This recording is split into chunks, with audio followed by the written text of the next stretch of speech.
नमस्कार दोस्तों, स्वागत करते हैं आपके अपने इस यूट्यूब चैनल में। दोस्तों, इस वीडियो में हम भारतीय संसद और राष्ट्रपति दोनों के बारे में इम्पॉर्टेंट एमसीक्यूज़ को डिस्कस करेंगे। दोस्तों, इसमें जो एमसीक्यूज़ है वो लूसेंट वस्तुनिष्ठ समान ज्ञान से रिलेटेड भारतीय राज्य व्यवस्था यानी इंडियन पॉलिटी से उठाए गए हैं। तो चलिए वीडियो को शुरू करते हैं। पहला प्रश्न है, भारत की संघीय व्यवस्थापिका को किस नाम से जाना जाता है? इसका सही आंसर है संसद। भारतीय संसद के कितने सदन हैं? इसका सही आंसर है 2 सदन है, एक लोकसभा और एक राज्यसभा। संसद के किस सदन को प्रतिनिधि सभा भी कहा जाता है? तो लोकसभा को। अगला प्रश्न है, संसद का लोकप्रिय सदन है कौन सा है? लोकसभा। संसद का स्थायी सदन है कौन सा? राज्यसभा। भारतीय संसद में शामिल है तो भारतीय संसद में लोकसभा, राज्यसभा और राष्ट्रपति तीनों शामिल हैं। निम्नलिखित में से कौन सा एक प्रावधान भारतीय संविधान के अंतर्गत संसद के सदस्यों की विशेषाधिकारों तथा उन्मुक्तियों को निर्धारित करता है? तो अनुच्छेद 105। निम्नलिखित में से कौन संसद का अनन्य भाग नहीं है? तो उपराष्ट्रपति। भारत के संविधान में कहा गया है कि भारत की संसद के 3 अंग होते हैं। इनमें से एक अंग है लोकसभा, दूसरा अंग है राज्यसभा, बाकी तीसरा अंग है राष्ट्रपति। अगला प्रश्न है, भारत संसद के कितने अंग हैं? तो 3 अंग हैं, लोकसभा, राज्यसभा और राष्ट्रपति। भारतीय संविधान के किस अनुच्छेद में कहा गया है कि संघ के लिए एक संसद होगी जो राष्ट्रपति और 2 सदनों से मिलकर बनेगी? तो अनुच्छेद 79। निम्नलिखित कथनों में से कौन सा असत्य है? तो राज्यसभा एक अस्थायी सदन है। नहीं दोस्तों, राज्यसभा एक स्थायी सदन है। निम्नलिखित कथनों में से कौन सही है? तो सभी सही है। यानी लोकसभा भारतीय जनता का प्रतिनिधि सभा है, राज्यसभा संसद का उच्च सदन है, राज्यसभा राज्यों का प्रतिनिधित्व करता है। तो सभी सही है। संसद का निम्न सदन तथा उच्च सदन क्रमशः है कौन सा है? लोकसभा एवं राज्यसभा। संसद को भंग करने के लिए कौन सक्षम है? तो राष्ट्रपति सक्षम है। भारतीय संसद की संप्रभुता प्रतिबंधित है किससे? न्यायिक समीक्षा से। संसद के कितने सत्र होते हैं? तो उपयुक्त सभी सत्र होते हैं, यानी बजट सत्र, मानसून सत्र और शीतकालीन सत्र। संसद के 2 क्षेत्रों के बीच में अधिकतम कितना अंतराल दिया जा सकता है 2 सत्रों के बीच में? तो 6 महीना। अगला प्रश्न, संसद के 2 सदनों का संयुक्त अधिवेशन आयोजित होता है किस कंडीशन में? तो वो एक ऐसे विधेयक पर विचार करने और उसे पारित करने के लिए जिस पर दोनों सदनों में मतभेद हो। तो केवल 4 इसका ऑप्शन सही होगा। भारतीय संसद के दोनों सदनों की संयुक्त बैठक किस संबंध में होती है? तो साधारण विधेयक संबंध में। साधारण विधेयक से संबंधित गतिरोध को दूर करने के लिए संसद के दोनों सदनों की संयुक्त बैठक कौन बुलाता है? तो राष्ट्रपति बुलाता है। लोकसभा और राज्यसभा की संयुक्त बैठक कब होती है? तो लोकसभा एवं राज्यसभा में मतभेद होने के कारण। संसद के दोनों सदनों के साथ साथ बैठने पर निम्न होता है क्या होता है? एक बिल जिस पर दोनों सदनों में सहमत ना हो उस पर विचार करना और पास होना। यदि किसी सामान्य विधेयक पर राज्यसभा और लोकसभा के बीच गतिरोध आता है तो उसका समाधान कौन करेगा? तो संसद का संयुक्त सत्र।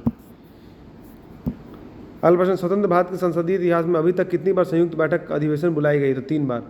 क्या राष्ट्रपति तथा या उपराष्ट्रपति कभी संयुक्त अधिवेशन की अध्यक्षता करते हैं? तो कभी नहीं करते हैं। संसद के दोनों सदनों के संयुक्त अधिवेशन की अध्यक्षता कौन करता है? तो लोकसभा अध्यक्ष करता है। संसद की संयुक्त बैठक को कौन संबोधित करता है? राष्ट्रपति संबोधित करता है। भारत की संसद के दोनों सदनों की संयुक्त बैठकें किसके लिए आयोजित की जाती है? तो उस विधेयक पर विचार करने के लिए या उसे पारित करने के लिए जिस पर दोनों में मतभेद हो। यानी लोकसभा और राज्यसभा में अगर मतभेद हुआ हो तो उसके समाधान के लिए संयुक्त बैठक बुलाया जाता है। संसद के संयुक्त अधिवेशन में विधेयक पारित होता है दोनों सदनों के कुल उपस्थित तथा मतदाता सदस्यों के सामान्य बहुमत द्वारा। संविधान संशोधन प्रस्ताव के संबंध में दोनों सदनों में मतभेद होने की स्थिति में प्रस्ताव गिर जाएगा। संसद की कार्यवाही सूची में प्रथम विषय होता है प्रश्नकाल का। कौन सी प्रथा संसदीय प्रणाली को भारत की देन है? तो शून्यकाल। संसद के किसी सदस्य की सदस्यता तब समाप्त समझी जाती है जब वो बिना सदन को सूचित किए हुए अनुपस्थित रहता है। तो कितने दिनों के लिए? तो 60 दिनों के लिए। तो कोई भी संसद का सदस्य अगर 60 दिनों के लिए अनुपस्थित रहता है बिना सूचित किए हुए तो वो तब उसकी सदस्यता समाप्त मानी जाएगी। 1 वर्ष में कम से कम कितनी बार संसद की बैठक होना आवश्यक है? तो 2 बार। नीचे दिए हुए सारणी पर ध्यान दीजिए। तो संसद भारत की दोस्तों लोकसभा और राज्यसभा में विभाजित होती है।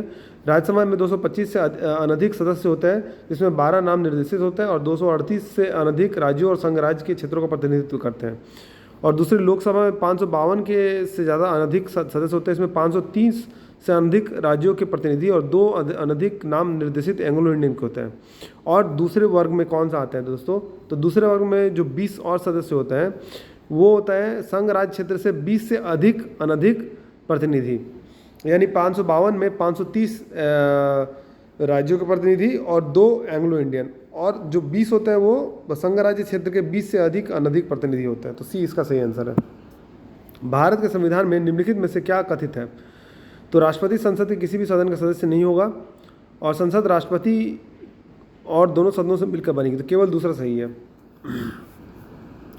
निम्न विधेयकों में से किसका एक भारतीय संसद के दोनों सदनों द्वारा अलग अलग विशेष बहुमत से पारित होना आवश्यक है? तो संविधान संशोधन विधेयक। सांसदों का वेतन निर्णय कौन करता है? तो संसद करता है। अगला प्रश्न, संसद के कुल सदस्यों का कितना भाग वैधानिक चैम्बर की मीटिंग बुलाने के लिए आवश्यक गणपूर्ति है या कोरम है? तो उसे 1/10 भाग। संसदीय प्रणाली वाली सरकार को अन्य किस नाम से जाना जाता है? तो संघीय सरकार के नाम से जाना जाता है। भारतीय राजनीतिक व्यवस्था में कार्यपालिका डैश के अधीन रहकर कार्य करती है? तो न्यायपालिका के अधीन। संविधान लागू होने के बाद सर्वप्रथम त्रिशंकु संसद यानी हंग पार्लियामेंट का गठन कब होता है? 1989 में।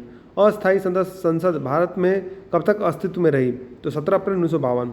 भारत की पार्लियामेंट यानी संसद का उद्घाटन कब हुआ था? 1927 ईस्वी में। संसद के दोनों सदनों का 17वासन कौन करता है? तो राष्ट्रपति करता है।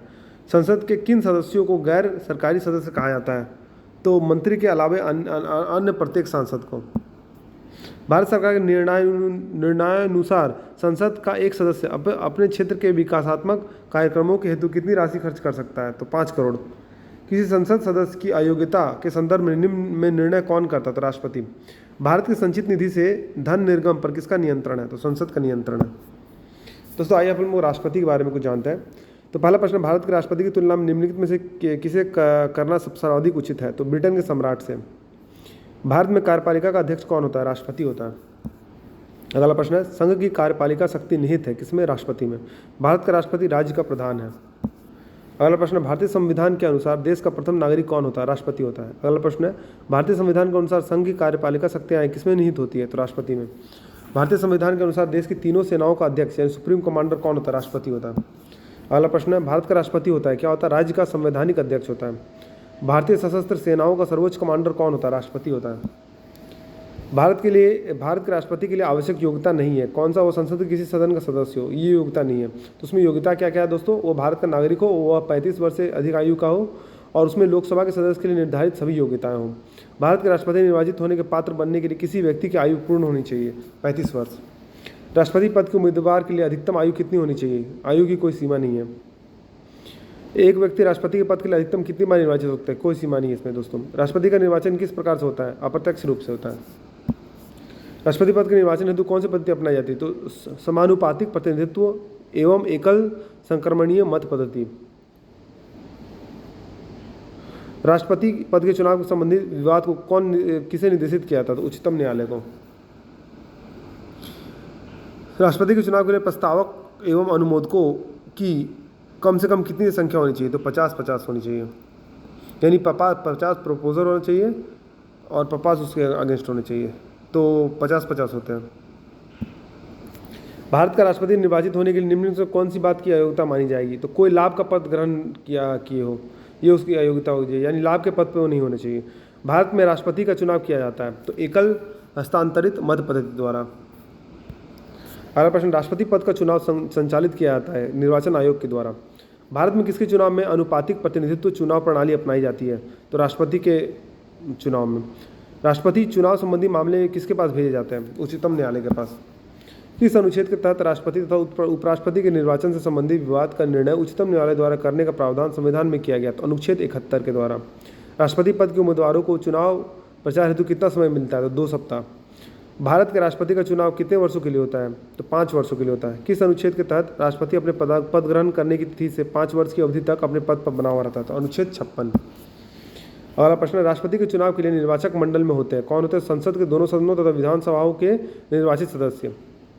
तो उसमें विधान परिषद के सदस्य नहीं होते हैं। भारत के राष्ट्रपति निर्वाचन के बाद निम्नलिखित में से कौन सा कथन सही नहीं है? तो राष्ट्रपति निर्वाचन के संबंध में यदि कोई विवाद हो तो वो सर्वोच्च न्यायालय के क्षेत्राधिकार में नहीं आता। नहीं दोस्तों, उन्हीं के क्षेत्राधिकार में आता है। भारत के राष्ट्रपति को उसके पद से हटाया जाता है किसके द्वारा? संसद के द्वारा। भारत के राष्ट्रपति को पद हटाने की प्रक्रिया है तो संसद द्वारा महाभियोग प्रस्ताव लगाया जाता है दोस्तों। संविधान के उल्लंघन के लिए राष्ट्रपति के विरुद्ध अभियोग कार्यवाही किसमें शुरू किया जा सकती है? तो संसद के किसी भी सदन में। राष्ट्रपति को हटाया जा सकता है तो महाभियोग द्वारा। राष्ट्रपति पर महाभियोग किस आधार पर लगाया जा सकता है? संविधान के अतिक्रमण पर करने पर। राष्ट्रपति पर महाभियोग की प्रक्रिया किस देश के संविधान से ली गई है? तो अमेरिका से ली गई है। भारतीय राष्ट्रपति को किस परिस्थिति में अपने पद से त्यागपत्र देना पड़ता है? महाभियोग लगने पर। कार्यकाल पूरे होने पर पहले भारत के राष्ट्रपति को उनके पद से कौन हटा सकता है? तो संसद द्वारा महाभियोग लगाकर। राष्ट्रपति पर महाभियोग का आरोप एक संकल्प के रूप में संसद के किसी भी सदन में लाया जा सकता है। यह कम से कम कितने दिन की लिखित सूचना के बाद प्रस्तुत किया जाना चाहिए? तो 14 दिन। सदन में राष्ट्रपति के विरुद्ध महाभियोग प्रस्ताव पास करने के लिए कितने सदस्यों का समर्थन चाहिए? तो संसद के कुल सदस्यों में से कम 2/3 सदस्य। भारत के राष्ट्रपति को कार्य अवधि की समाप्ति के पूर्व पद से भी हटाया जा सकता है, तो महाभियोग द्वारा। किसी भी व्यक्ति के राष्ट्रपति के रूप में चुनाव को अवैध घोषित किए जाने की स्थिति में उसके द्वारा अपना चुनाव अवैध घोषित किए जाने के पूर्व के कृत्यों की क्या संवैधानिकता होगी? यह कृत्य विधि मान्य होंगे। भारत के राष्ट्रपति को महाभियोग द्वारा हटाया जा सकता है, किंतु महाभियोग की प्रक्रिया को दोषपूर्ण कहकर आलोचना की जाती है। प्रक्रिया में कौन सा दोष नहीं है? राष्ट्रपति राज्यसभा के रिक्त स्थानों पर अपने समर्थकों को मनोनीत करके 2/3 बहुमत से अपने विरुद्ध महाभियोग पारित करने को असंभव बना सकता है।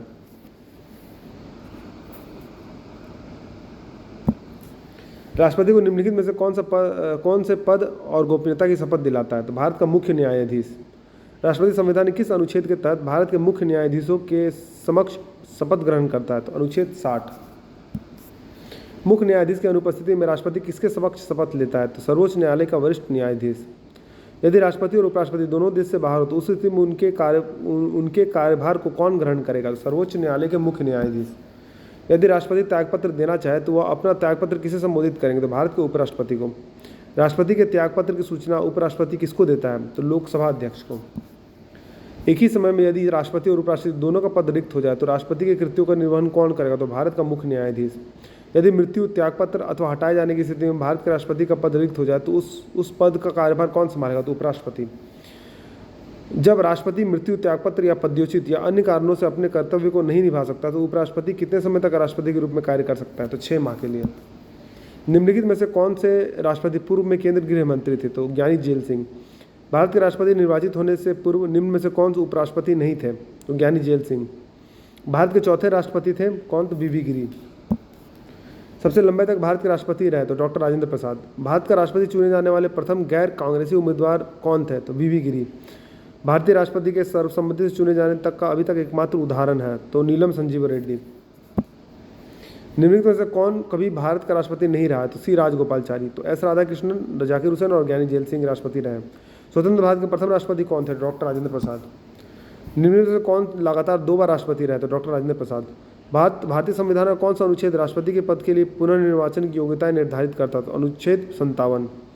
जनता पार्टी के शासन के दौरान भारत के राष्ट्रपति थे तो एन संजीव रेड्डी यानी नीलम संजीव रेड्डी। भारत के किस राष्ट्रपति की मृत्यु कार्यकाल पूरा करने से पूरी हो गई थी? डॉक्टर जाकिर हुसैन। भारतीय संघ के प्रतिरक्षा बलों का सर्वोच्च समादेश निम्नलिखित में से किसमें निहित होता है? तो राष्ट्रपति में। निम्नलिखित में से भारत का राष्ट्रपति किसकी नियुक्ति नहीं करता है? तो उपराष्ट्रपति की नियुक्ति नहीं करता है। निम्नलिखित में से किसकी नियुक्ति भारत का राष्ट्रपति करता है? तो उपरोक्त सभी यानी भारत का महान्यायवादी, नियंत्रक एवं महालेखा परीक्षक, एक राज्य का राज्यपाल। केंद्रीय मंत्रिमंडल में के मंत्रियों की नियुक्ति कौन करता है? तो प्रधानमंत्री की सलाह पर राष्ट्रपति। निम्नलिखित में से किसकी नियुक्ति भारत के राष्ट्रपति द्वारा नहीं होती थी? लोकसभा अध्यक्ष की। भारत के राष्ट्रपति की मर्जी तक निम्नलिखित में से कौन अपने पद पर रह सकता है? तो राज्यपाल। निम्नलिखित में से किसे राष्ट्रपति नियुक्ति नहीं करता है? तो योजना आयोग। वित्त बिल के लिए किसकी पूर्व स्वीकृति आवश्यक है? तो भारत के राष्ट्रपति की। किसी भी अभियुक्ति की फांसी की सजा को बदलने या कम करने का अधिकार किसे दिया गया? तो राष्ट्रपति को। राष्ट्रपति द्वारा संसद के दोनों सदनों के लिए कुल कितने सदस्यों को नामित किया जा सकता है? तो 14 सदस्यों को। भारत के राष्ट्रपति को यह अधिकार प्राप्त नहीं है कि वह न्यायालय के न्यायाधीश को हटाए। किसी विधि के प्रश्न पर सर्वोच्च न्यायालय से परामर्श लेने का अधिकार किसको है? राष्ट्रपति को है। भारतीय संविधान का कौन सा अनुच्छेद राष्ट्रपति को उच्चतम न्यायालय से परामर्श करने की शक्ति प्रदान करता है? अनुच्छेद 143। संसद का अधिवेशन बुलाने का काम है किसका? राष्ट्रपति का है। राष्ट्रपति को कौन सहाय एवं मंत्रणा देता है? तो संघीय मंत्रिपरिषद। भारत के राष्ट्रपति ने आर्थिक संकट की घोषणा कब की थी? कभी नहीं। विदेशों को भेजे जाने वाले विभिन्न संसदीय प्रतिनिधिमंडलों के लिए एक व्यक्तियों का नामांकन निम्नलिखित में से कौन करता है? तो राष्ट्रपति। भारत के निम्नलिखित में से किस मुख्य न्यायाधीश ने कुछ समय तक भारत के राष्ट्रपति के रूप में कार्य किया? तो न्यायमूर्ति एम हिदायतुल्ला। निम्नलिखित में से कौन राष्ट्रपति का कार्य नहीं है? तो किसी सत्र के अंतर्गत लोकसभा की बैठकें आहूत करना। विदेशी देशों के सभी राजदूतों का कमिश्नरों के प्रत्यय पत्र किसके द्वारा प्राप्त किया जाता है? तो राष्ट्रपति के द्वारा। सॉरी दोस्तों, राष्ट्रपति किस विधेयक को पुनर्विचार के लिए नहीं लौटा सकता? धन विधेयक को। यदि राष्ट्रपति द्वारा किसी विधेयक को पुनर्विचार के लिए लौटाया जाता है तो वो किस वीटो का प्रयोग करता है? तो निलंबनकारी वीटो का। राष्ट्रपति निम्न में से किस सूची के विषय पर अध्यादेश जारी कर सकता है? तो संघ एवं समवर्ती सूची। राष्ट्रपति किस सूची के विषयों पर अध्यादेश जारी नहीं कर सकता? तो राज्य सूची। निम्नलिखित में से किस परिस्थिति में राष्ट्रपति अध्यादेश जारी नहीं कर सकता है? जब दोनों सदन सत्र हो, दोनों सत्र में हो, यानी दोनों सदन सत्र में हो। तो जब कोई विधेयक संसद द्वारा पारित होता है तो राष्ट्रपति को अधिकार है कि वह उसे पुनर्विचार के लिए वापस भेज सकता है। भारत के राष्ट्रपति संसद के दोनों सदनों को प्रथम सत्र के प्रारंभ में कब संबोधित करते हैं? तो प्रतिवर्ष और लोकसभा के लिए प्रत्येक आम चुनाव के बाद।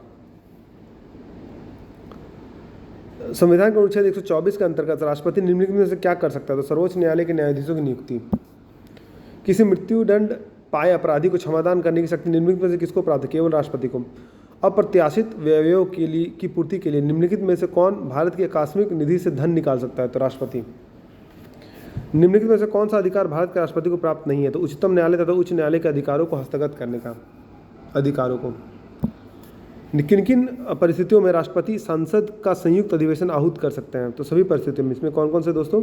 एक सदन द्वारा पारित विधेयक को दूसरे सदन द्वारा रद्द कर देना, एक सदन द्वारा विधेयक में प्रस्तावित संशोधन दूसरे सदस्य द्वारा स्वीकार न किया जाना, एक सदन द्वारा विधेयक की प्राप्ति के 6 माह तक कोई कार्यवाही न करना। किसी संस्तुति के आधार पर भारत का राष्ट्रपति भारत की आकस्मिक निधि से धन व्यय कर सकता है? तो किसी भी संस्तुति की जरूरत नहीं है। संविधान के किस अनुच्छेद के अंतर्गत राष्ट्रपति संघीय मंत्रिपरिषद की सलाह मानने के लिए बाध्य है? तो अनुच्छेद 74। युद्ध अथवा भारत पर आक्रमण होने की स्थिति में निम्नलिखित में से कौन अंतिम रूप से आक्रमणकारी के विरुद्ध युद्ध की घोषणा कर सकता है? तो राष्ट्रपति। भारतीय संविधान के अनुसार भारत के राष्ट्रपति का यह कर्तव्य है कि वे निम्नलिखित में से किसको या किनको संसद के पटल पर रखवाएं? तो संघ वित्त आयोग की सिफारिशों को, नियंत्रक महालेखा परीक्षक के प्रतिवेदन को, राष्ट्रीय अनुसूचित जाति आयोग के प्रतिवेदन को। लोकसभा निम्नलिखित में से किसके द्वारा भंग की जाती है? तो प्रधानमंत्री के परामर्श से राष्ट्रपति द्वारा। राष्ट्रपति निम्नलिखित में से किस परिस्थितियों में आपातकाल की घोषणा कर सकता है? तो प्रधानमंत्री तथा मंत्रिमंडल के लिखित परामर्श पर। अगला प्रश्न, भारतीय संविधान में निम्नलिखित में से कौन सा अनुच्छेद भारत के राष्ट्रपति में अध्यादेश जारी करने की शक्ति प्रदान करता है? तो अनुच्छेद 123। राष्ट्रपति किस स्थिति में अध्यादेश जारी कर सकता है? तो सदन का अधिवेशन न रहने की स्थिति में। राष्ट्रपति द्वारा जारी एक अध्यादेश संसद के सत्र शुरू होने के बाद कितने समय तक रखा जाना आवश्यक है? तो 6 सप्ताह तक। राष्ट्रपति अपनी क्षमदान शक्ति का प्रयोग निम्नलिखित से किस प्रकार के दंड के मामले में कर सकता है? तो सभी के प्रकार के, यानी मृत्युदंड के मामले में, सैनिक अदालत द्वारा दिए गए दंड के मामले में, ऐसे मामले में दिए गए दंड जो संघीय कार्यपालिका के क्षेत्राधिकार के अंतर्गत आते हो। भारत के राष्ट्रपति के पास कौन सी वीटो शक्ति होती है? तो उपरोक्त सभी, यानी पूर्ण निषेध, निलंबित निषेध या पॉकेट निषेध। भारत के राष्ट्रपति ने जिस एकमात्र मामले में वीटो यानी पॉकेट वीटो का शक्ति का प्रयोग किया हुआ था भारतीय डाकघर संशोधन अधिनियम। राष्ट्रपति को लोकसभा में किन 2 सदस्यों को मनोनीत करने का अधिकार? तो एंग्लो इंडियन। राष्ट्रपति और उपराष्ट्रपति की अनुपस्थिति में कौन कार्यभार ग्रहण करेगा? सर्वोच्च न्यायालय का मुख्य न्यायाधीश। लोकसभा द्वारा पारित विधेयक यदि राष्ट्रपति लोकसभा को पुनर्विचार के लिए लौटाता है तो और लोकसभा उसे पूर्ववत पास करके राष्ट्रपति के पास भेज देती है तो राष्ट्रपति विधेयक को अनुमति देगा। अध्यादेश जारी करने का अधिकार राष्ट्रपति का कौन सा अधिकार है? तो विधायी। निम्नलिखित में से किसकी नियुक्ति राष्ट्रपति द्वारा की जाती है? तो वित्त आयोग का अध्यक्ष और संघ राज्य क्षेत्र का मुख्यमंत्री। निम्नलिखित में से कौन सा राष्ट्रपति के निर्वाचन का भाग है परंतु उसके महाभियोग अधिकरण का भाग नहीं है? तो राज्यों की विधानसभाएं।